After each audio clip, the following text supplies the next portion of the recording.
کی دلیل جو آپ کو یاد ہے، جو آپ کو معلوم ہے کہ علی نے بھری ہوئی مسجد نبوی میں اجلہ اصحاب کرام کے سامنے یہ بات بتائی اور عمل کر کے بتایا کہ میں عرش والا ہوں، میں عرش والا ہوں، میں عرش والا ہوں۔ پہلا جملہ کہوں گا آپ سمجھ جائیں گے کہ میں آپ کو کہاں لے کے جا رہا ہوں۔ جب علی چوتھی منزل خلافت پر ظاہری طور پر آئے، پوری مسجد نبوی کھچا کھچ بھری ہوئی تھی، ایسے میں بیعت علی ہو گئی اور علی مجمع کو چیرتے ہوئے منبر کی طرف آنے لگے۔ اب سب نے دیکھا کہ علی بیٹھیں گے کہاں، علی بیٹھیں گے کہاں؟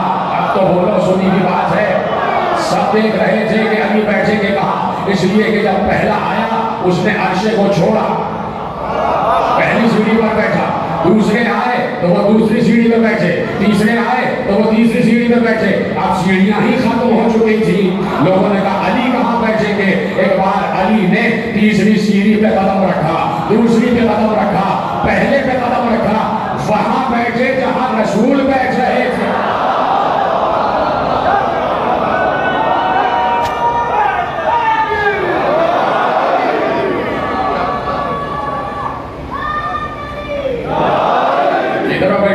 تمہیں اس پورے کاروان کو لے کے آگے بڑھو گے، بچہ بہت اچھا سن رہا ہے، یہ بچے بہت اچھا سن رہے ہیں، انہی کو لے کے آگے بڑھنا ہے۔ علی وہاں بیٹھے کہ جہاں رسول بیٹھے تھے، تینوں سیڑھیوں کو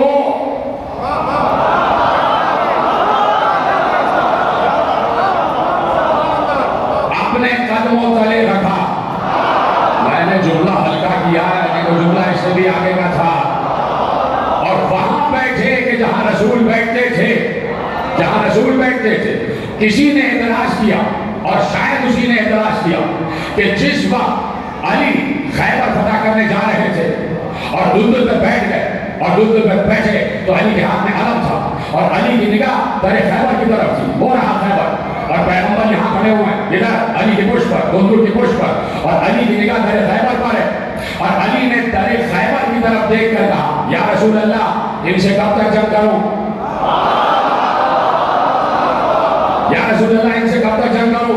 پیغمبر یہاں ہیں، علی وہاں دیکھ رہے ہیں۔ پیغمبر نے وہیں سے کہا یا علی جب تک ایک ایک یہودی لا الہ الا اللہ نہ کہہ دے، یا کہ جزیہ نہ دے لیں یا کہ ہار نہ مان لیں، تب تک ان پر دربار چلتی رہے۔ علی کو اجازت ملی، علی چلے گئے۔ جب علی چلے گئے تو کسی معترض نے پھر اعتراض کیا کہ یہ تو عجیب بات ہے، یہ تو احترام رسالت نہیں تھا، یہ تو احترام رسالت نہیں تھا۔ علی کو چاہیے تھا کہ علی گھوڑے سے اترتے، پلٹتے، نبی کی طرف آتے، ہاتھ جوڑتے، سر جھکاتے، پھر پوچھتے کہ یا رسول اللہ کہاں تک جنگ کروں اور کب تک جنگ کروں؟ یہ علی نے احترام رسالت نہیں کیا ہے۔ تو اب جواب دینے والا بھی اتنا ہی بلند تھا۔ جب سوال کرنے والے، اعتراض کرنے والے نے علی پر اعتراض کیا تو جواب دینے والے نے جواب دیا کہ تجھے معلوم نہیں علی عبادت کی نیت کر چکے تھے۔ جب عبادت کی نیت کر لی جاتی ہے تو دائیں بائیں نہیں دیکھا جاتا۔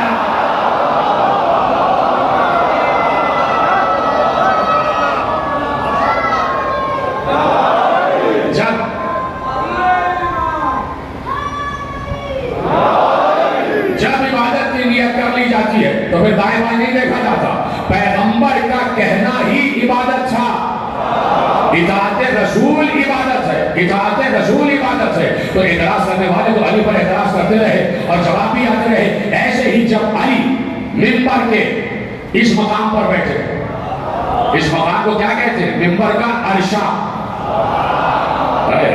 عرشہ منبر، عرشہ منبر۔ تو علی نے بتا دیا میں عرش والا ہوں، عرشے پر ہی بیٹھوں گا۔ بڑی آسانی سے سن لیا آپ نے جملہ، میں عرش والا ہوں، عرشے پر ہی بیٹھوں گا۔ کوئی کھڑا ہو گیا معترض اور اس نے کہا یا علی آپ نے پروٹوکول فالو نہیں کیا۔ میں اپنی زبان میں کہہ رہا ہوں، اس زمانے میں کہاں انگریزی بولی جاتی تھی، اس زمانے میں تو بہت سے عربوں کو عربی نہیں آتی تھی۔ پتہ نہیں اس وقت عربوں کی تعداد کیا تھی، 1 ارب تھے یا 2 ارب تھے یا 3 ارب تھے۔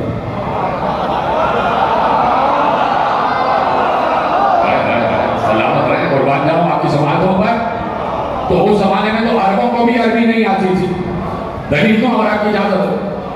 پیغمبر جب مباہلہ جیت کر آ گئے، مباہلہ سر کر لیا اور مباہلے کے فاتح پیغمبر قرار پائے، تو پیغمبر نے بتایا کہ ہم مباہلے کی تیاری کرنے گئے۔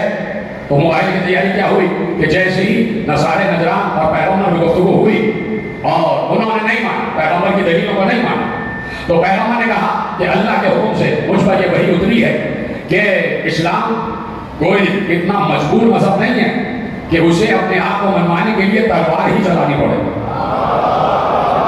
کہ ہمارے پاس ایک اور میدان بھی ہے، میدان جنگ کے علاوہ ایک اور میدان بھی ہے. کہ وہ کون سا میدان ہے؟ کہ وہ میدان یہ ہے کہ اللہ کہتا ہے فَقُلْ تَعَالَوْا نَدْعُ أَبْنَاءَنَا وَأَبْنَاءَكُمْ وَنِسَاءَنَا وَنِسَاءَكُمْ وَأَنفُسَنَا وَأَنفُسَكُمْ ثُمَّ نَبْتَهِلْ فَنَجْعَلْ لَعْنَةَ اللَّهِ عَلَى الْكَاذِبِينَ. ہمارے پاس ایک اور میدان ہے اور وہ ہے لعنت کا میدان. ہمارے پاس ایک اور میدان ہے اور وہ ہے لعنت کا میدان. اور لعنت کا میدان ہمیشہ سچوں ہی کے ہاتھ رہا ہے. وہ اس کے فاتح رہے ہیں، وہ اس کے فاتح رہے. میدان مباہلہ کے فاتح ہمیشہ سے سچے رہے ہیں. تو پیغمبر نے کہا کہ جب طے ہو گیا کہ ہم اپنے بیٹے لائیں گے تم اپنے بیٹے لاؤ گے، ہم اپنی عورتیں لائیں گے تم اپنی عورتیں لاؤ گے، ہم اپنے نفوس لائیں گے تم اپنے نفوس لاؤ گے، اور جو جھوٹا ہوگا اس پر ہماری نہیں اللہ کی لعنت ہوگی. تو وہ ادھر سے عیسائی چلے گئے اپنا مباہلے کا لشکر تیار کرنے، اپنے بیٹے لینے، اپنی خواتین لینے، اپنے نفس لینے. ادھر سے پیغمبر چلے بیٹے لینے، خواتین لینے اور نفس لینے. اب بھرا ہوا ہے مدینہ کلمہ گوئیوں سے، سب لا الہ الا اللہ محمد رسول اللہ پڑھنے والے، سب سچ بولنے والے. لا الہ الا اللہ تو سچ ہے نا، محمد رسول اللہ بھی سچ ہے. تو سارے سچے بولنے والے مدینے کے گھروں میں رہ رہے تھے، سارے سچے. پیغمبر نے کوئی دروازہ نہیں کھٹکھٹایا، ایک ہی دروازے میں آئے. بیٹی میں بدن میں ذوق محسوس کر رہا ہوں، یہ معاہدے کی تیاری ہو رہی ہے جو چادر میں پاس آ رہے. بیٹی میں بدن میں ذوق محسوس کر رہا ہوں. پوری پیغمبر نے روایت لکھوا دی کہ میں زہرا کے گھر میں گیا اور کہا بیٹی میں اپنے بدن میں ذوق محسوس کر رہا ہوں. تو بیٹی نے فوراً کہا اعوذ باللہ یا بتا من الذوق. بابا آپ کو اللہ ذوق سے اپنی پناہ میں رکھے، آپ کو اللہ ذوق سے اپنی پناہ میں رکھے. یعنی بیٹی نے بتایا بابا آپ کو ذوق ہے تو آپ کے ذوق کا علاج یہ ہے کہ آپ اللہ کی پناہ میں آ جائیں، آپ اللہ کی پناہ میں آ جائیں، آپ اللہ کی پناہ میں آ جائیں. تو فوراً رسول نے بتایا کہ دنیا میں اللہ کی پناہ کیا ہے. تو فوراً کا لاؤ اپنی چادر.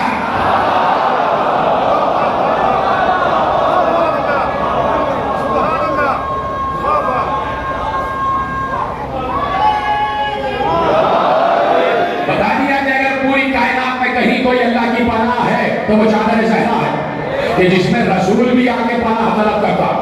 بتائیں پورا واقعہ بتا رہے. اور ایک بار کہا کہ میں چادر میں آ گیا، زہرا نے چادر اڑائی، حسین آئے. حسین نے کہا اماں سلام. کہا وعلیکم السلام. کہا اماں مجھے نانا کی خوشبو آ رہی ہے، مجھے نانا کی خوشبو آ رہی ہے، مجھے نانا کی خوشبو آ رہی ہے. ارے پتہ نہیں جملہ پہنچے گا یا نہیں. پیغمبر کے 11 حجرے تھے، 11. سمجھ گئے نا؟ 11 حجرے تھے اور حجرے میں کچھ لوگ بھی رہ رہے تھے اور کچھ خواتین بھی رہ رہے تھے. 11 حجرے تھے اور پیغمبر ایک ایک باری لگاتے تھے، آج ان کیا، آج ان کیا، آج ان کیا، آج ان کیا. 11 حجرے اور 11 حجروں میں بھی بستر لگے ہوئے تھے رسول اللہ. کسی حجرے والے یا حجرے والی نے نہیں بتایا کہ پیغمبر کے جسم سے خوشبو آتی تھی. پیغمبر کی رسالت کی خوشبو تھی، نبوت کی خوشبو تھی. ایک بچہ جو ہے 4 برس کا، 5 برس کا حسین، وہ کہہ رہا ہے اماں میں رسالت کی خوشبو محسوس کر رہا ہوں. کہا جاؤ چادر میں تمہارے نانا ہے، چلے جاؤ. حضرت لے کے آ گئے. اب پیغمبر نے پورا آیت تطہیر کے نزول کا معاملہ سنا دیا کہ ایسے میں حسن آئے. حسن نے بھی کہا کہ میں خوشبو محسوس کر رہا ہوں. حسن کو بھی بلا لیا. اس کے بعد علی آئے اور علی نے کہا کہ میں رسالت کی خوشبو محسوس کر رہا ہوں. علی بھی آ گئے. زہرا اجازت دے کے آ گئی. 5 چادر میں جمع ہو گئے اور جب 5 چادر میں جمع ہو گئے تو ایک بات چادر کے اندر جو تھے ان کے لیے پیغمبر نے کہا اللہم انا ہؤلاء اہل بیت. یعنی چادر کے اندر والے ہیں، چادر کے اندر والے ہیں اہل بیت، باہر والے اہل بیت نہیں ہے. اس لیے چادر اڑنا ضروری تھا. پیغمبر نے پورا میدان مباہلہ کی تیاری کا منظر بتایا. کہ جب ہم 5 تیار ہو گئے تو ہم باہر نکلے. اب ہم باہر نکلے، اصحاب باہر کھڑے ہوئے تھے انتظار میں کہ پیغمبر کون سا قافلہ لے کے باہر آتے. تو دیکھا خود رسول ہے، بیٹی ہے، داماد ہے، 2 نواسے. مباہلہ نہیں پڑھنا، صرف ایک جملہ آپ کے حوالے کرنا، صرف ایک جملہ آپ کے حوالے کرنا اور وہ جملہ آپ تک پہنچنا ہے. میں نے کیا کہا کہ بہت سے عربیوں کو بھی عربی نہیں آتی تھی. میں ادھر ادھر کبھی بھٹکتا نہیں ہوں، میں صرف اپنی ایک لفظ کی آپ سے داد چاہتا ہوں کہ اس وقت بہت سے عربوں کو عربی نہیں آتی تھی، تو اب میں اس کی دلیل دینے جا رہا ہوں۔ پیغمبر چلے، باہر اصحاب کھڑے تھے کہ اندر سے، اصحاب کو معلوم ہے کہ اندر سے آل محمد کا جلوس آنے والا ہے، یعنی اہل بیت کے گھر کے تبرکات کے جلوس کا انتظار کرنا سنت صحابہ ہے۔ چلے پیغمبر، چلے رسول اللہ اور آگے بڑھ گئے اور اس مقام پر پہنچے کہ جہاں مزار نجران پہلے سے موجود تھے۔ اب میں آپ سے ایک سوال کرنا چاہتا ہوں، آپ نے مباہلہ سینکڑوں مرتبہ سنا ہے اور ابھی آپ نے محرم سے 6 دن پہلے مباہلہ منایا کہ آپ نے سنا ہے کہ ادھر سے رسول چلے، سینکڑوں روکے آپ نے سنے۔ ویسے بات سے ایک سوال کرتا ہوں کہ آپ کے مطالعے کی روشنی میں، آپ کے مشاہدے کی روشنی میں اور آپ کی اسٹڈی کی روشنی میں اور آپ کے سماعتوں کی روشنی میں جتنا آپ نے مباہلہ سنا ہے اور جتنا آپ نے مباہلہ پڑھا ہے، جو ادھر سے نصارے نجران آئے تھے ان میں آپ نے کوئی بچہ دیکھا جا؟ ان میں آپ نے کوئی عورت دیکھی؟ کہیں آپ کو یہ پتا چلا کہ جو عیسائی آئے تھے وہ عورتوں کو لائے تھے؟ جبکہ طے یہ ہوا تھا کہ تم اپنی عورتوں کو لاؤ گے، ہم اپنی عورتوں کو لائیں گے، تم اپنے بیٹوں کو لاؤ گے، ہم اپنے بیٹوں کو لائیں گے، تم اپنے نفسوں کو لاؤ گے، ہم اپنے نفسوں کو لائیں گے۔ طے تو یہ ہوا تھا، لیکن کیا ہوا؟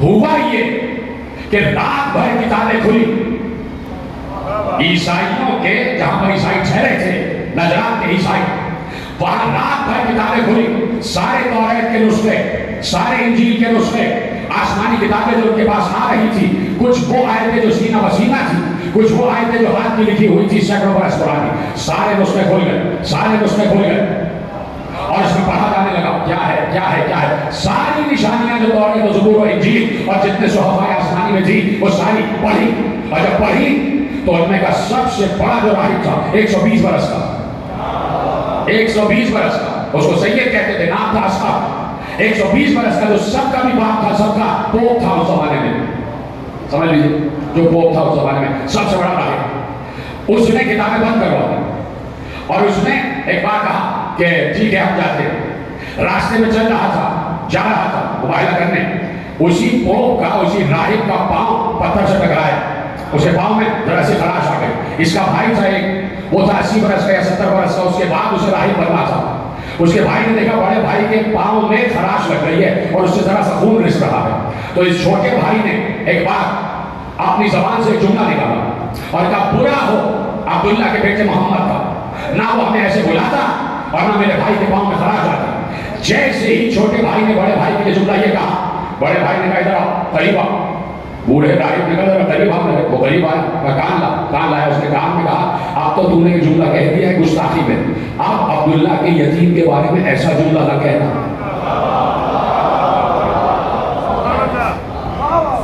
سمجھ رہا ہوں کہ میں کوئی دادی اماں ہوں اور لوگ بچوں کو کہانی سنا رہا ہوں، بچے سو گئے،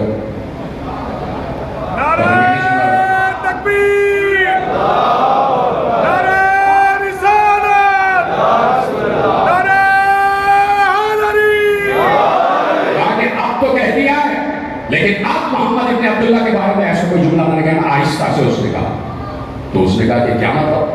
بھائی سے پوچھا، بڑے بھائی سے پوچھا کیا مطلب، کیوں نہ کہو؟ کہا اس لیے کہ رات بھر کتابیں جو کھلی ہیں ان کتابوں میں جو نشانی نبی آخر کی لکھی تھی یہ وہی نبی ہے۔ جی میرے سلام، میں آپ کو دعائیں دے رہا ہوں، یقین کریں جب آپ دعا دیتے ہیں اور آپ کے ہاتھ بلند ہوتے ہیں میرے دل سے آپ کے لیے دعا نکلتی ہے، خدا آپ کو سلامت رکھے، سب کو سلامت رکھے، سب کو سلامت رکھے۔ کہا کہ بھائی جو رات بھر کتابیں کھلی اور میرے علم کی روشنی میں جتنی پیشن گوئیاں اور جتنی نشانیاں آسمانی کتابوں میں لکھی ہوئی ہیں پیغمبر آخر کے لیے، وہ سب اس پر پوری اتر رہی ہیں اور یہی نبی آخر ہے۔ تو اس نے چھوٹے بھائی نے کہا تو بھیا بات یہ ہے کہ جب یہی نبی آخر ہے، سچا نبی ہے، تو ہم مباہلہ کرنے کیوں جا رہے ہیں؟ پھر ہم جا کیوں نہیں مباہلہ کرنا ہے؟ تو اس نے کہا قریب آ جا، سن یہ جو گرجا ہے نا ہمارا، اس کی سالانہ کمائی ہے 2.5 لاکھ دینار، جو چڑھانے چڑھتے ہیں وہ الگ ہے، جو گھر بنایا گیا ہے وہ الگ ہے۔ یہ سارا کھیل اسی لیے ہے کہ اگر محمد کو مان لیا اور اعلان کر دیا تو پیٹ میں پتھر باندھنے پڑ جائیں گے۔ بڑے بھولے بن رہے ہیں، میں نے تو آپ کو ایک گوشہ دکھا دیا، علی کو سب جانتے ہیں، مانتے اس لیے نہیں ہے کہ پیٹ میں پتھر باندھنے پڑ جائیں گے۔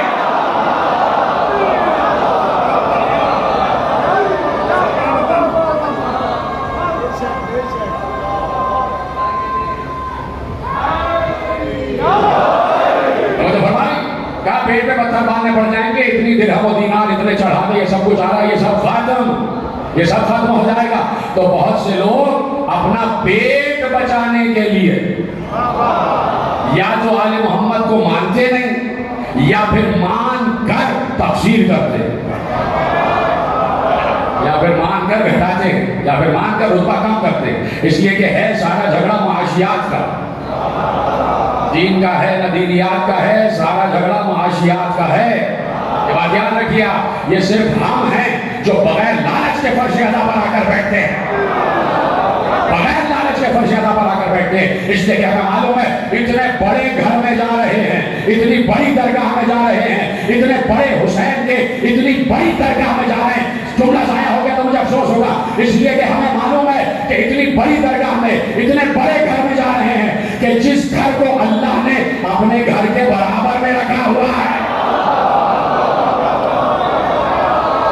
جو گھر اللہ کا پڑوسی ہے.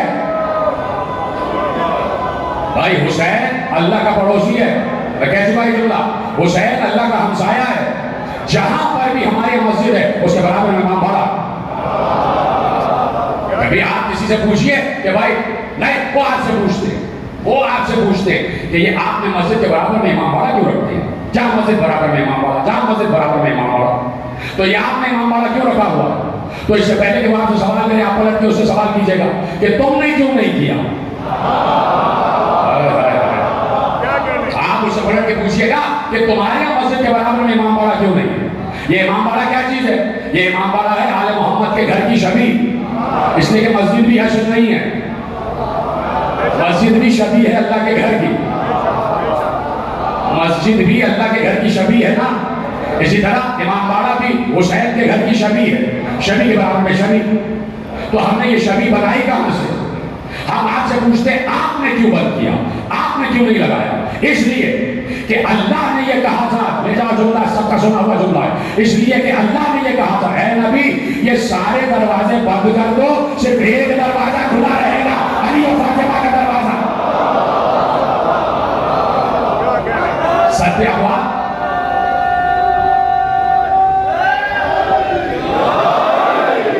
بھائی، ستیہ ہوا کی روایت تو آپ کو یاد ہے نا، کہا سارے دروازے بند ہو جائیں گے، صرف ایک دروازہ کھلا رہے گا.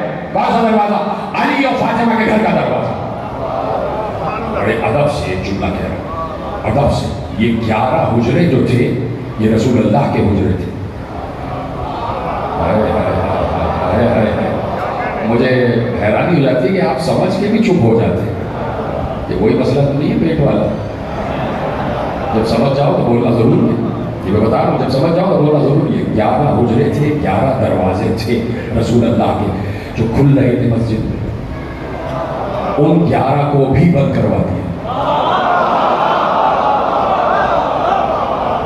ایک دروازہ کھلا رہے گا اور وہ ہے علی و فاطمہ کے گھر کا دروازہ. اور سنی میں روایت ہے، میں آپ کے سامنے پیش کر دیتا ہوں پوری روایت، اور اس کے حوالے سے ایک جملہ وہیں رکا ہوا ہے. بہت سے عربوں کو عربی نہیں آتی تھی، جملہ وہیں رکا ہوا. لیکن جب یہ ذہن بات آ رہی ہے تو آپ کے حوالے کرتا ہوں کہ بھائی 11 دروازے، سارے دروازے بند کر دیے، سارے دروازے. تو اب سوال تو پیدا ہوتا ہے نا کہ کیوں بند کروائے؟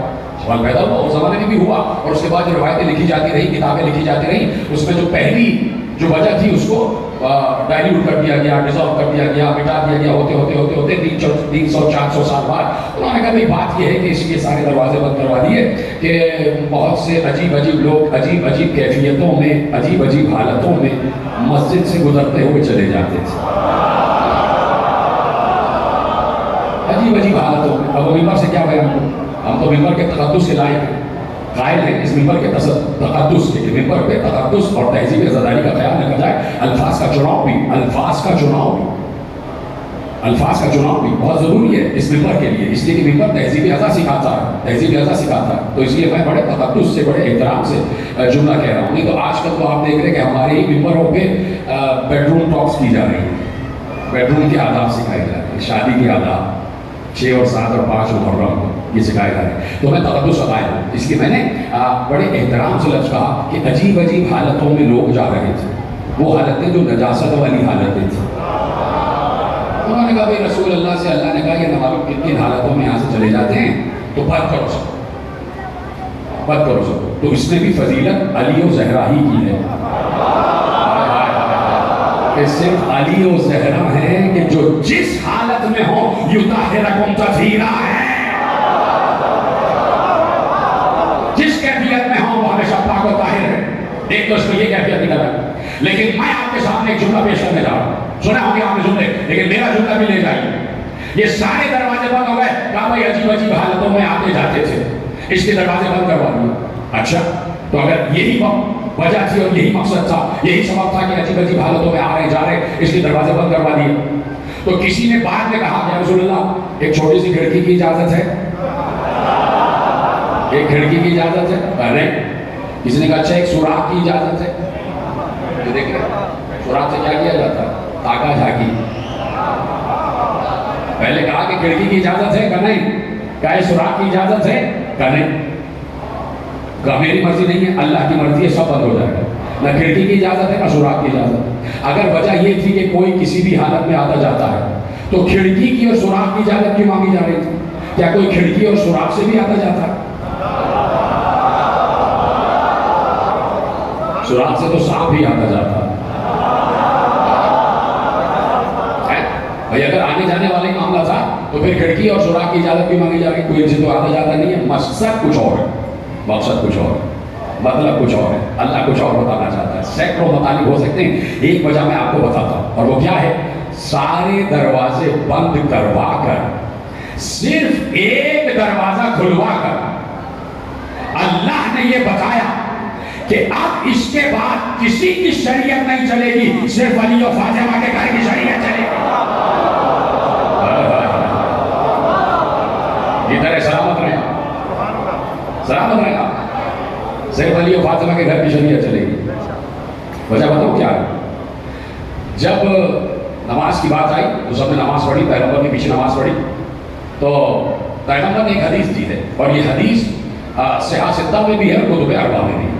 پیغمبر نے حدیث ارشاد فرمائی، صلو کما رأیتمونی اصلی، جیسے مجھے نماز پڑھتا دیکھو۔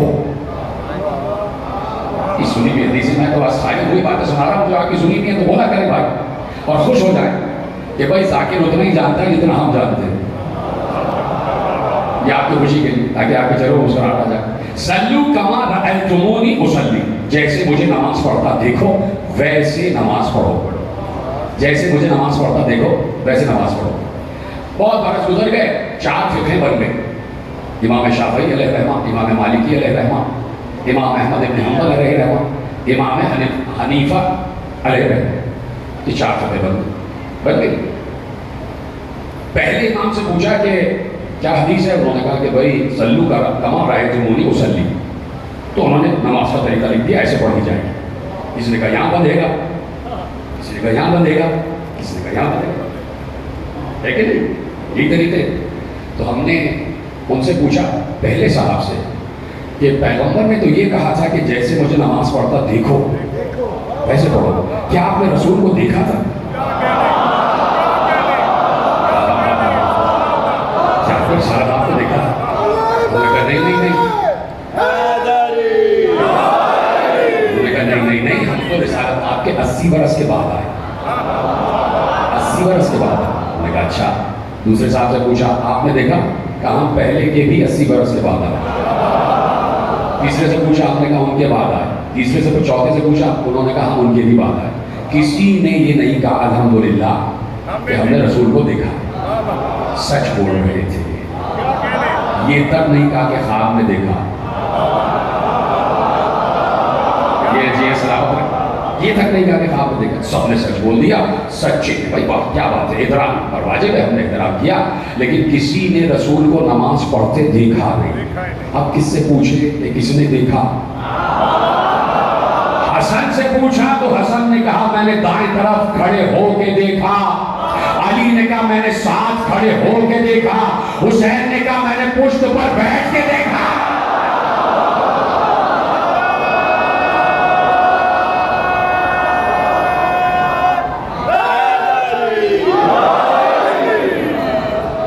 تو بھائی جس نے دیکھا ہوگا اسی سے تو پوچھا جائے گا۔ تو اب اگر ایک دروازہ کھلا ہوا ہے تو وہ فجر میں بھی دیکھ رہا ہے رسول کو، ظہر میں بھی دیکھ رہا ہے، عصر میں، مغرب میں، عشاء میں۔ اسی جگہ پوچھا جائے گا کہ نماز کیسے پڑھی جائے، روزہ 10 منٹ پہلے کھولا جائے کہ بعد میں، اسی جگہ پوچھا جائے گا۔ اس لیے سارے دروازے بند اور ایک دروازہ کھلا رہا، اور وہ ہے علی و فاطمہ کے گھر کا دروازہ۔ تو اس لیے بسط شان آتے ہیں، کسی لالچ میں نہیں آتے۔ بعض لوگ تو ایسے آتے ہیں کہ واقعی ان کے پیٹ پہ پتھر بندے ہوتے ہیں، اتنے غریب اور مسکین شیعہ اور محبان اہل بیت ہیں، لیکن سفید پوش ایسے کہ کسی سے اپنی غربت بیان نہیں کرتے۔ یہ ہے حسین کی محبت۔ اس کے باوجود غربت ہے لیکن پورے سال پیسے جمع کرتے ہیں کہ ایک چھوٹی سی مجلس گھر میں کرنا ہے۔ ان کا بھی خیال رکھا کرو۔ وہ علی کا چاہنے والا علی کا چاہنے والا نہیں جو علی کے چاہنے والے کی مصیبت کا ادراک نہ کر سکے، ادراک نہ کر سکے، جو چہرے سے نہ پہچان سکے کہ یہ بھائی مصیبت میں ہے۔ بالکل منع کیا گیا کہ اپنے ایمانی بھائیوں کا خیال رکھو، خبردار اپنے ایمانی بھائیوں کا خیال رکھنا۔ تمہارا کوئی ایمانی بھائی اس کو تمہاری وجہ سے کوئی تکلیف نہ ہو، اس لیے کہ سب غدیری ہیں، سب ایک دوسرے کا خیال رکھے۔ تو اس لیے کسی لالچ میں یہاں نہیں آتے، حسین کی محبت میں آتے ہیں۔ کوئی پیٹ پہ پتھر باندھنے والا مسئلہ نہیں ہے، آتے ہیں حسین کی محبت میں۔ اس لیے میں نے آپ سے ایک جملہ کہا کہ ہم حسین کی محبت میں آتے ہیں اس لیے کہ اللہ کے گھر کا پڑوسی ہے حسین، اللہ کے گھر کا پہلو میں ہے حسین۔ توجہ فرما لیا آپ نے؟ ٹھیک ہے، کیا کہا میں نے؟ وہاں سے وہ اپنا لشکر لائے، یہاں سے پیغمبر اپنا لشکر لے گئے۔ انہوں نے کہا ہم جانتے ہیں کہ یہاں پر ہے، اس لیے نہیں لائے سب کو، یہ پتا تھا نصارہ نجران کو کہ یہ حق پر ہے اور ان سے مباہلہ نہیں کرنا۔ سامنے آ گئے، ادھر اہل بیت آ گئے، اور آگے آگے حسین، پیغمبر سے بھی آگے حسین، اس لیے کہ پیغمبر نے حسین کو گود میں لیا ہوگا، تو گود میں جو بچہ ہوتا ہے وہ آگے ہوتا ہے، اور ایک ہاتھ سے حسین کو گود میں لیا، ایک ہاتھ حسن کی انگلیوں میں ہے، پیچھے زہرا ہے اور سب سے پیچھے علی۔ یہ قافلہ جا رہا ہے، سچوں کا قافلہ، اور اللہ 1400 برس سے کہہ رہا ہے سچوں کے ساتھ ہو جاؤ، سچوں کے ساتھ ہو جاؤ، سچوں کے ساتھ ہو جاؤ، ٹھیک ہے۔ انہوں نے کہا ہم وہ چہرے دیکھ رہے ہیں کہ اگر یہ اشارہ کریں تو پہاڑ اپنی جگہ چھوڑ دیں، ہم مباہلہ نہیں کریں گے۔ وجہ کیا تھی کہ ادھر سے آل محمد آ رہے ہیں اور ادھر سے نصارہ نجران، جہاں سے آل محمد آ رہے تھے، رسول آ رہے تھے، سب کو کہہ دیا تھا پیچھے رہنا، پورے مدینے کو کہا تھا ساتھ نہیں آنا۔ یہ احتیاط اشارت آپ، یہ امت پر شفقت، یہ امت پر رحمت للعالمین کی رحمت کہ سب سے کہہ دیا ذرا دور رہنا، قریب نہ آ جانا، اس لیے کہ ہم ہاتھ اٹھا کے کہیں گے جھوٹوں پہ اللہ کی لعنت، کہیں کوئی ادھر ہی نہ آ جائے، دور رہنا، سب پیچھے رہنا، صرف ہم 5 جائیں گے، سب دور کھڑے رہے، جو ایک مطالعہ کا فاصلہ ہو سکتا تھا ادھر کھڑے رہے، سامنے نصارہ نجران، ادھر نصارہ نجران، ادھر سے نبی آ رہے، تو نبی جہاں سے آ رہے تھے پیچھے پہاڑ تھا، پیچھے پہاڑ تھا۔ اسقف نے دیکھا اور فوراً کہا پیچھے ہٹو، پیچھے ہٹو، خبردار مباہلہ نہ کرنا۔ سب سے بڑے پادری 120 برس کے پادری نے کہا خبردار پیچھے ہٹو، پیچھے ہٹو، مباہلہ نہ کرنا، مباہلہ نہ کرنا، میں بتا چکا مباہلہ نہ کرنا۔ کیا ہوا؟ کہ وہ دیکھو پہاڑ کے پیچھے سے عذاب کے آثار نمودار ہو گئے، عذاب آ رہا ہے، عذاب، اور اگر آج مباہلہ کر لیا تو یہ عذاب ہم پر آئے۔ سب نے ہاتھ اٹھا دیا، ہم مباہلہ نہیں کریں گے، ہم مباہلہ نہیں کریں گے۔ پیغمبر نے کہا نہیں کرو گے؟ کہا نہیں۔ کہا پھر جزیہ دو، جرمانہ دو، جو فوج پسپا ہوگی اس پر واجب ہے کہ وہ جرمانہ دے۔ جیسے خیبر علی نے فتح کیا تو سارا مال غنیمت مسلمانوں کو ملا، اسی طرح یہ ہوا کہ نصارہ نجران نے کہا ہاتھ اٹھا لیے، کہا ہم جرمانہ دیں گے، ہم جزیہ دیں گے، جزیہ دیں گے، ہم جنگ نہیں کریں گے، ہم مباہلہ نہیں کریں گے، کہا جزیہ دو۔ طے پایا کہ سال بھر مسلمانوں کو گندم دو گے، سال بھر مسلمانوں کو لباس دو گے، سال بھر ہمیں جس ہتھیار کی ضرورت ہوگی دو گے۔ تو جزیہ عیسائیوں پر واجب تھا، اس لیے کہ وہ مسلمانوں کی صداقت کا جواب نہیں لا سکے، اور اس وقت تک واجب ہے جب تک جواب نہ لا سکے۔ آج انہی عیسائیوں سے تو لے رہے ہو، کبھی IMF کے نام پہ لے رہے ہو, کبھی قرضے کے نام پہ لے رہے ہو, کبھی سود کے نام پہ لے رہے ہو, مغربی قوتیں دے رہی ہیں یہ لے جاؤ, لباس لے جاؤ, یہ لے جاؤ, ہتھیار لے جاؤ, یہ لے جاؤ, گندم لے جاؤ, آلو لے جاؤ, پیٹرول لے جاؤ, یہ سب لے جاؤ. ارے بھائی مسلمانوں, یہ تمہارا حق ہے, قرضہ نہیں ہے, یہ حق ہے. جب تک عیسائی آل محمد کی صداقت کا جواب نہیں لاتے ان پر یہ جزیہ واجب ہے, ان پر یہ جزیہ واجب ہے. کل بھی تمہارا حق تھا, آج بھی تمہارا حق ہے. فرق یہ ہے کہ کل غالب آ کے لے رہے تھے, آج ذلیل ہو کے لے رہے ہیں. آج ذلیل ہو کے لے رہے. کیوں ذلیل کیوں ہو گئے؟ اس لیے کہ مباہلے میں آل محمد کو بھول گئے. اب تو ساتھ دے دو جتنے لوگ ہیں, آل محمد کو بھول گئے, مباہلہ بھول گئے. اور وہ چاہتے بھی یہ تھے کہ یہ مباہلہ بھول جائے, نہیں تو ہماری جان پہ آ جائے گی. کہاں مباہلہ جیت گئے, پہلا بنا کے پورے مباہلے کا قصہ بیان کیا. اور کہا جب ہم چادر میں بیٹھے ہوئے تھے تو آیت اتری, جبرائیل آیت لائے. جبرائیل وہاں سے بھی اجازت لے لی تھی جبرائیل نے, اور جبرائیل دوبارہ آئے, مجھ سے بھی اجازت لی, اس لیے کہ زہرا چادر میں تھی, اس لیے دوسری اجازت کی ضرورت تھی. کہا جاؤ امین, جبرائیل امین چادر میں آ جاؤ. جبرائیل چادر میں آئے اور آ کر آئے تدھیر سنائی. پیغمبر نے کہا, جبرائیل نے کہا انما یرید اللہ لیذهب الرجس اهل البیت ویطہرکم تطہیرا. پیغمبر نے آیت تدھیر سنا دی کہ ہماری شان میں آیت نازل ہوئی ہے جو چادر کے اندر سے. کچھ لوگ اعتراض کرتے ہیں, اور بیٹو کا اعتراض کہ بھائی جبرائیل کی کیا مجال کے چادر میں آ جائے, جبرائیل کی کیا مجال کے چادر میں آ جائے, چادر میں کیسے آ سکتے ہیں, وہ تو خوددار ہیں, وہ تو خالق. ان کے لیے عرض کرتا ہوں, جبرائیل کا چادر میں آگے آئے تطہیر سنانا واجب تھا. اگر باہر سنا دیتے تو باہر والیاں بھی کہتی ہم بھی شامل ہیں. چادر کے اندر سنانا واجب تھا, یہ چادر کے اندر جو ہے.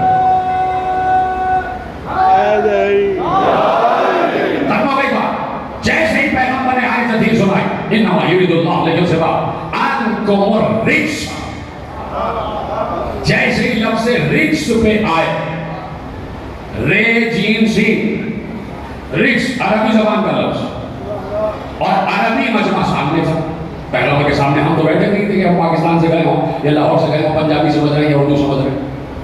ہم تو سارے اس وقت ہمیں کیا پتا عربی نہیں تھا. اس وقت جو لوگ بیٹھے تھے سارے عربی تھے, ان کا کھانا عربی, پینا عربی, اوڑھنا عربی, بچھونا عربی, ان کی مادری زبان عربی. بھائی حد یہ ہے کہ مرحب کی ماں کی زبان بھی عربی تھی, تبھی تو وہ علی کے جملے کو سمجھ گیا, انا الذی سمتنی امی حیدرا. اس کی ماں نے کہا تھا کہ جب حیدر سامنے آ جائے تو جنگ نہ کرنا. تو سب عربی سمجھنے والے, سب عربی جاننے والے. اور ایسے میں ایک صاحب کھڑے ہوئے, ایک شخص کھڑے ہوئے, ایک صحابی کھڑے ہوئے, جلیل القدر صحابی کھڑے ہوئے, اور انہوں نے کہا یا رسول اللہ ایک سوال ہے. کہا کیا سوال ہے؟ کہا رجس کے معنی کیا ہے؟ میرا یہی تو مقصد تھا کہ بہت سے عربوں کو عربی نہیں آتی تھی, یا ان کو سلام کرو کہ انہوں نے ہم تک وہ جملہ پہنچوا دیا کہ جو جملہ اس رجس کے باطن میں چھپا ہوا تھا. وہ سمجھ رہے تھے کہ رجس, لفظ رجس کا ظاہر کچھ اور ہے اور باطن کچھ اور ہے. کھڑے ہو کے پوچھا یا رسول اللہ رجس کے معنی کیا ہے؟ حالانکہ عربی جانتے ہیں, پھر پوچھ رہے ہیں کہ عربی زبان کے لفظ رجس کے معنی کیا ہے. تو پیغمبر نے مسکرا کے کہا الرجس هو الشک, شک کرنا سب سے بڑی نجاست ہے.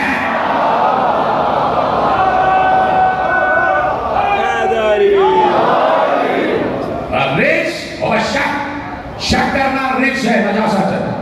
تو پیغمبر نے بتا دیا کہ جہاں شک آ جائے وہاں نجاست ہے, اور جہاں نجاست ہے وہاں آل محمد سے دوری ہے. یہ سیدھا سا فارمولہ ہے جو آپ بچپن سے سن رہے ہیں, جہاں نجاست ہے وہ آل محمد سے دور ہے. سیدھا سا فارمولہ. بھائی قرآن نے کہہ دیا کہ نجاست آل محمد سے دور ہے, تو اب ہم سے یہ نہ پوچھنا کہ سب کیوں نہیں مانتے.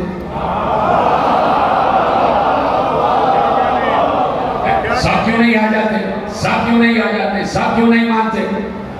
اب ہم تو آپ کا اعتراف کرتے ہیں کہ انیس ٹھیس نہ لگ جائے آپ دینوں کو. خیال خاطر احباب چاہیے ہر دم, انیس ٹھیس نہ لگ جائے آپ دینوں کو. ہم تو بڑا احترام کرتے ہیں, بڑا محبت والے لوگ ہیں, ہم محبت والے لوگ ہیں, اس لیے احترام ہم کچھ نہیں کہتے. وہ قرآن کی آیت پڑھ دیتے کہ اگر سمجھنا ہے تو سمجھ لو, انما یرید اللہ لیذهب عنکم الرجس آل محمد تم سے ہم نے رزق کو دور کر دیا، اور جو دور ہے وہ خود بتا دے وہ کیا ہے۔ جیسی بات ہے، قرآن کا فارمولہ ہے۔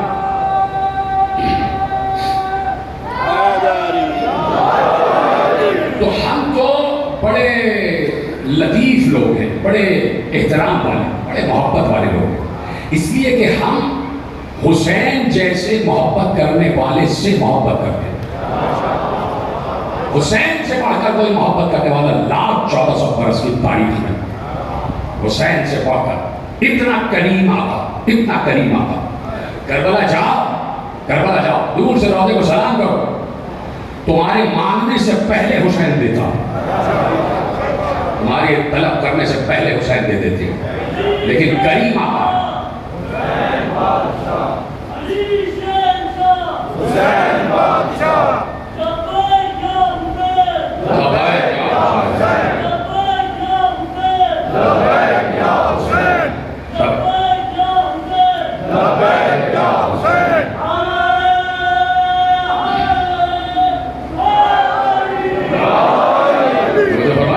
طلب کرنے سے پہلے دے دیتا، معاف کر دیتے ہیں حسین، خطائیں معاف کرنے والا حسین، کریم ہے حسین۔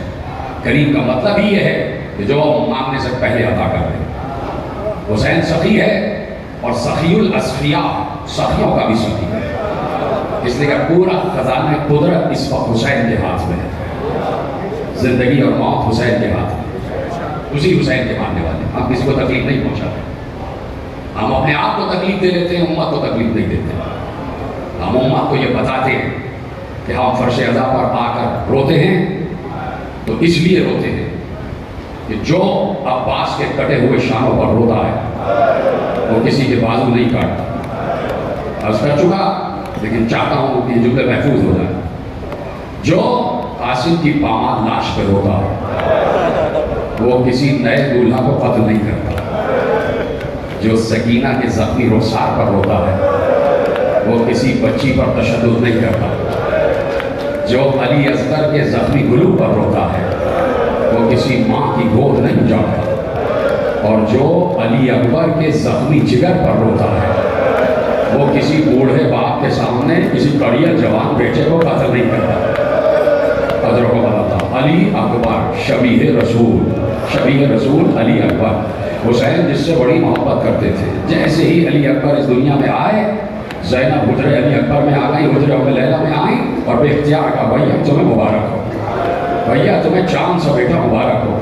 حسین خوش ہیں، بھائی کے گھر میں بیٹا ہوا ہے تو بھائی جب خوش ہوتا ہے اور بہنیں آ جاتی ہیں مبارکباد دینے تو بھائی فوراً کہتا ہے بہنا کچھ چاہیے تو مانگو، جو چاہیے آج میں تمہیں دوں گا، آج میں خوش ہوں میرے گھر حسین جیسا بیٹا آیا ہے۔ بتائیں زینب نے کیا مانگا؟ زینب نے کہا بھیا مجھے علی اکبر ہی دے دو، مجھے علی اکبر ہی دے دو، میں اس بچے کو پالوں گا، میں علی اکبر کو پالوں گا۔ ام لیلہ کی طرف دیکھا، ام لیلہ نے کہ مجھ سے میرے لیے اس سے بڑا فخر کیا ہو سکتا ہے کہ علی کی بیٹی میرے بیٹے کو پالے، میں تو جنم دینے والی ماں ہوں، تربیت زینب کرے گی۔ زینب نے علی اکبر کو گود میں اٹھا لیا، بچہ بھی جیسے تڑپ رہا تھا بیوی کی گود میں آنے کے لیے۔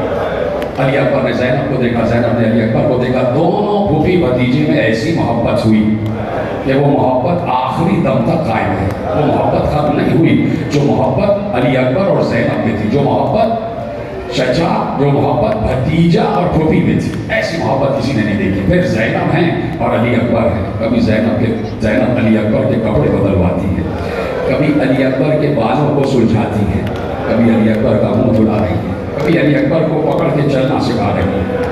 علی اکبر گھٹنوں چل رہے ہیں، زینب ساتھ ساتھ چل رہی ہے۔ علی اکبر نے پہلا قدم زمین پہ رکھا، زینب نے کہا اللہ اکبر، اللہ اکبر، سبحان اللہ، الحمدللہ۔ بھیا علی اکبر نے چلنا شروع کر دیا، علی اکبر نے چلنا شروع کر دیا، بولنا شروع کیا تو زینب نے علی اکبر کو سب سے پہلی جو چیز سکھائی وہ تھی اذان۔ اذان زینب نے علی اکبر کو سکھائی۔ وہ دن اور آخری دن اذان منسوب ہو گئی علی اکبر سے، اذان منسوب ہو گئی علی اکبر سے۔ میرے عزیزوں، جیسی ہی صبح عاشور علی اکبر نے اذان کے لیے پہلا لفظ کہا، جیسے ہی صبح عاشور آئی حسین نے کہا آج میرا مؤذن اذان نہیں دے گا، آج شبیہ رسول اذان دے گا۔ علی اکبر کہاں ہیں؟ علی اکبر کو بلایا گیا، کہا بیٹا محراب اذان میں تم کھڑے ہو جاؤ اور آج تم اذان دو گے، تم اذان دو گے۔ اس کی وجہ حسین نے بیان کی، بیٹا سب کو مخاطب کیا کہ ہے صاحب تمہیں معلوم ہے کہ میں آج علی اکبر کی زبان سے، علی اکبر کی آواز میں اذان کیوں کہلوا رہا ہوں؟ کہا مولا آپ بتائیے۔ کہا وجہ یہ ہے کہ جب جنگ بدر کی صبح تھی تو خود میرے نانا رسول اللہ نے اذان دی تھی۔ وہ اسلام کی پہلی لڑائی تھی، یہ اسلام کی آخری لڑائی۔ میں چاہتا ہوں اس میں بھی رسول کی آواز میں اذان کہی جائے، اور سامنے والے لشکر میں چونکہ کچھ اصحاب بھی ہیں، جب وہ رسول کی آواز سنیں گے تو ان پر حجت تمام ہو جائے گی کہ آپ کس کی طرف، آپ کس کی طرف۔ علی اکبر نے ایک بار اپنے کانوں پہ ہاتھ رکھے اور رکھنے کے بعد پہلا لفظ کہا اللہ اکبر، اللہ اکبر۔ جیسے ہی 4 مرتبہ اللہ اکبر کہا، یہ آواز زینب کے کان تک چلی گئی۔ خیمہ گاہ زینب میں یہ آواز زینب کے کان تک گئی۔ زینب نے اپنی چادر آسمان میں بلند کر کے کہا پروردگار اس آواز کو قیامت تک جوان رکھنا، اس آواز کو قیامت تک سلامت رکھنا۔ وہ زینب کی دعا ہے کہ آج بھی اذان سلامت ہے، آج بھی اذان جوان ہے، اس لیے کہ علی اکبر جیسے جوان نے اذان دی تھی۔ اذان عاشور کی ابتدا اذان علی اکبر سے ہو گئی۔ حسین نے علی اکبر کی اذان کے بعد نماز پڑھائی، سب نے حسین کے پشت پہ نماز پڑھی ہے۔ کیسا دن گزرا کہ جو علی اکبر کی آواز سے ابتدا ہو رہا ہے، تو آج تک عاشور کا دن بھی جوان ہے، آج تک۔ سنو کہ جملہ بہت گریہ کر رہے ہو، خدا تمہارے اس گریہ کو، تمہارے آنسوؤں کو چادر زہرا میں جگہ عطا کر۔ یہ میری دعا ہے، ایک سید زادے کی دعا ہے، خدا تمہارے آنسوؤں کو چادر زہرا میں جگہ عطا کر۔ تمہارے آنسو موتی بن جائیں گے اگر زہرا کی چادر میں آ جائے۔ ایسا گریہ کر رہے ہو۔ جیسے ہی ابتدا ہوئی ہے نا، وہاں سے مبارک طلبی ہوئی کہ بھیجو، جنگ کا آغاز ہے، تو سب سے پہلے اصحاب سب کھڑے ہوئے تھے۔ جیسے ہی وہاں سے جنگ کی ابتدا کا آغاز ہوا ہے، آواز آئی، تو اصحاب نے چاہا کہ ہم جائیں۔ بڑا مشہور جملہ ہے، پرسوں میں کر چکا، لیکن آج تسلسل سے آگے بڑھا ہوں۔ اصحاب نے چاہا کہ ہم جائیں جنگ کرنے۔ حسین نے ایک بار سب کو روکا، سب رک جاؤ، کوئی نہیں جائے گا، کوئی نہیں جائے گا۔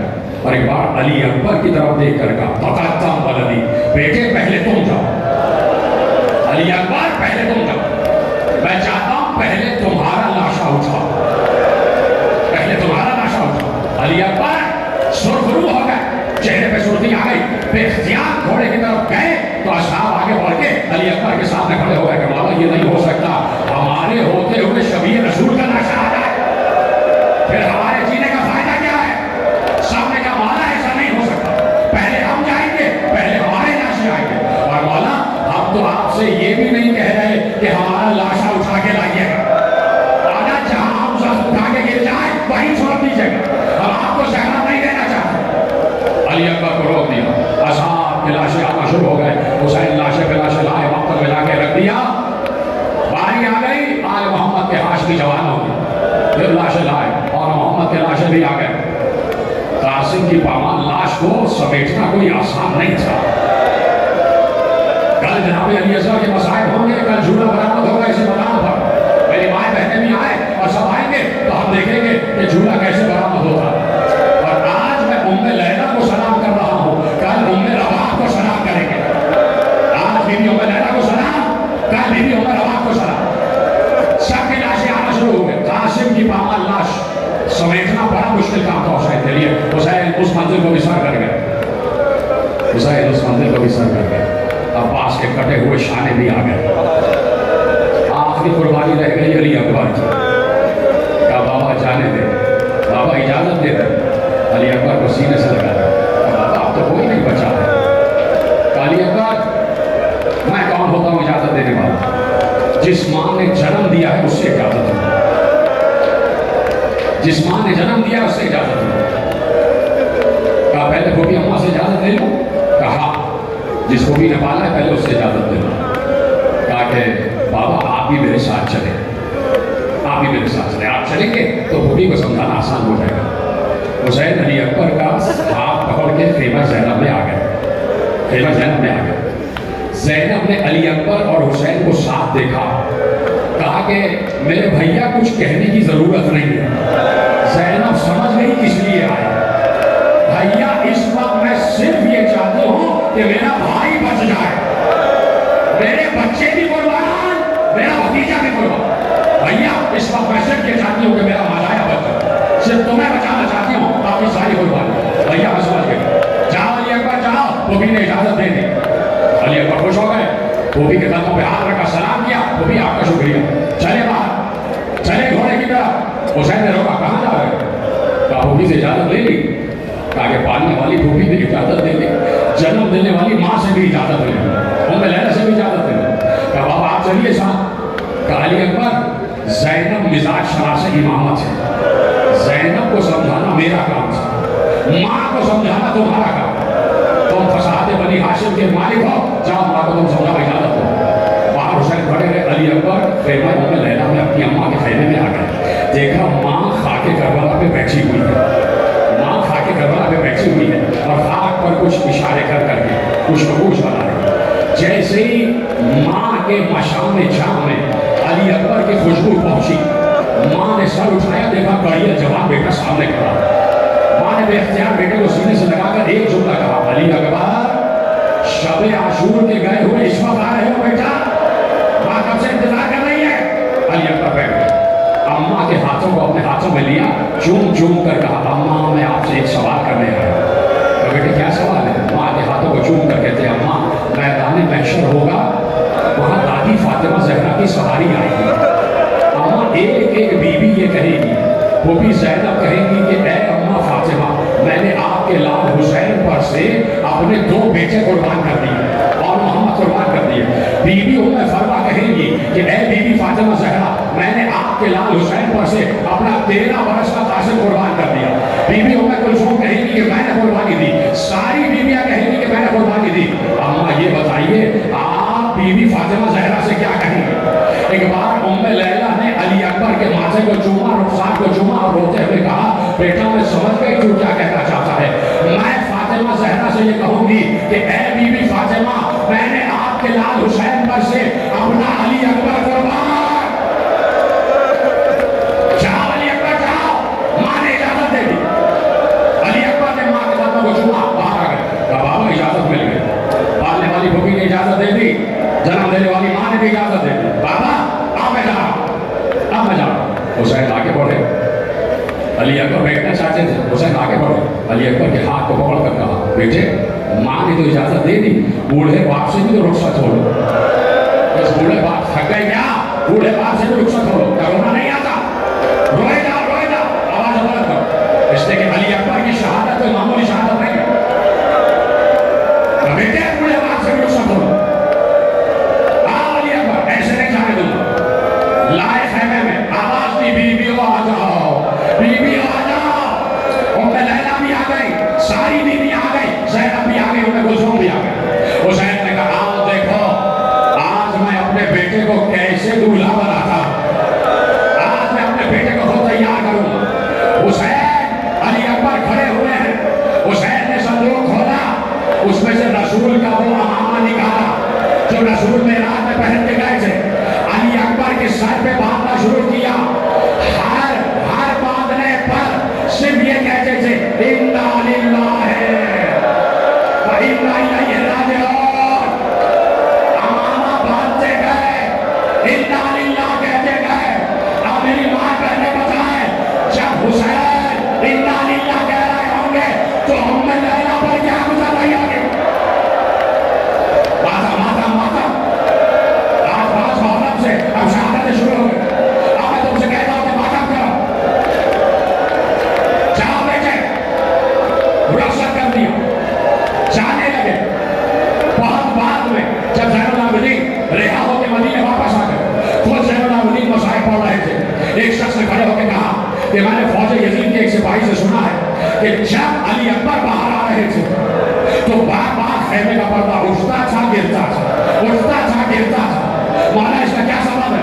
کا بات یہ ہے کہ جب بھی علی اکبر جانے لگتے کبھی بہن دامن پکڑ لیتی، کبھی ماں روکتی، کبھی بھوبی روکتی، نہ جاؤ علی اکبر نہ جاؤ، اور کہاں سنا علی اکبر گھر سے ایسے نکلے جیسے کسی کریل جوان کا جنازہ گھر سے جاتا ہے، جیسے کسی کریل جوان کا جنازہ گھر سے جاتا ہے۔ علی اکبر ایسے گئے، سنیں گے جملہ، آخری بار جس نے علی اکبر کے دامن کو تھاما وہ تھی 4 برس کی سکینہ۔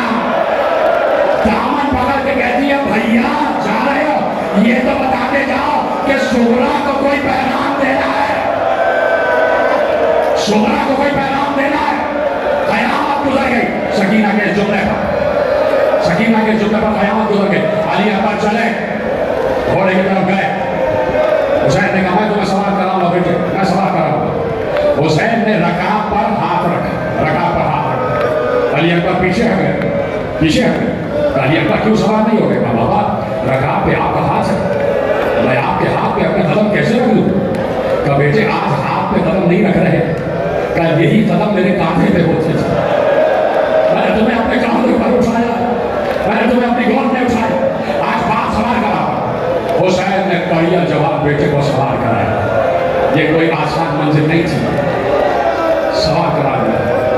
علی اکبر جا رہے تھے، علی اکبر جا رہے تھے، علی اکبر نے ذرا سا گھوڑے کو پھیر دی، گھوڑے کی رفتار بڑھی، آہستہ آہستہ گھوڑے کی رفتار بڑھی، تھوڑی دور گئے علی اکبر نے محسوس کیا جیسے کوئی پیچھے آ رہا ہے، جیسے ہی پیچھے مڑ کے دیکھا بوڑھا باپ کپڑا پکڑے ہوئے پیچھے پیچھے دوڑتا ہوا آ رہا ہے، اور صرف یہ کہا علی اکبر آہستہ جا، آہستہ جا۔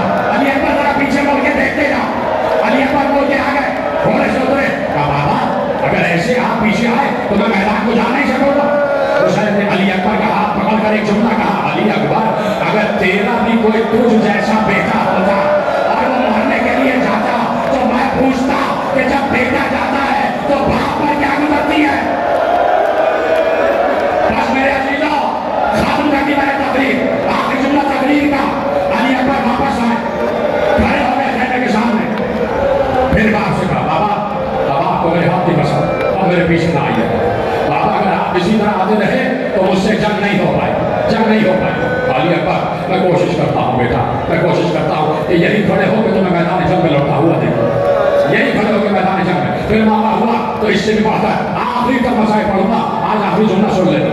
تم نے گریہ کیا ہے یقیناً محل بڑی سزا ہو گیا، خدا تم سب کی جوانیوں کو سلامت رکھے۔ یہ بات یاد رکھو جب علی اکبر کا ذکر آتا ہے تو جوانوں کے رونے کی باری ہوتی ہے، پھر جوانوں کو رونا ہے، پھر جوانوں کو ماتم کرنا ہے۔ جاؤ علی اکبر جانے لگے تو ایک جملہ کا بابا آپ کے کام میں کچھ کہنا ہے، کچھ کہنا ہے۔ علی اکبر کے دہن کے نزدیک حسین نے کام کیا، علی اکبر نے ایک جملہ حسین کے کام میں کہا، حسین نے جملہ سنا چیخ مار کے روئے، ایسی چیخ ماری کہ حسین کی یہ چیخ کی آواز زینب کے خیمے تک پہنچ گئی۔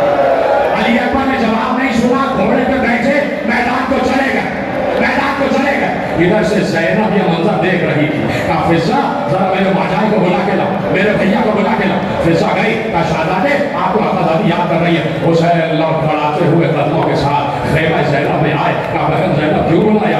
کہا بھیا میں دیکھ رہی تھی علی اکبر جاتے جاتے کچھ کہہ کے گیا، تمہارے کام تمہیں چادر صحرا کا واسطہ، تمہاری آواز بلند ہو جائے، تمہاری آواز اسلام آباد کے طرف دیوار میں جب ہونا نہیں چاہیے۔ کہا بھیا میں نے دیکھا کہ علی اکبر تمہارے کام میں کچھ کہہ کے گیا۔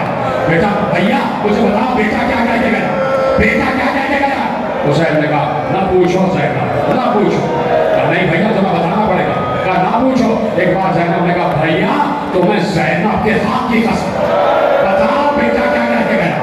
حسین چیخ مار کے روئے، آواز دی زینب دنیا کا دستور ہے کہ جب بوڑھا باپ مرنے لگتا ہے تو جوان بیٹے سے وصیت کر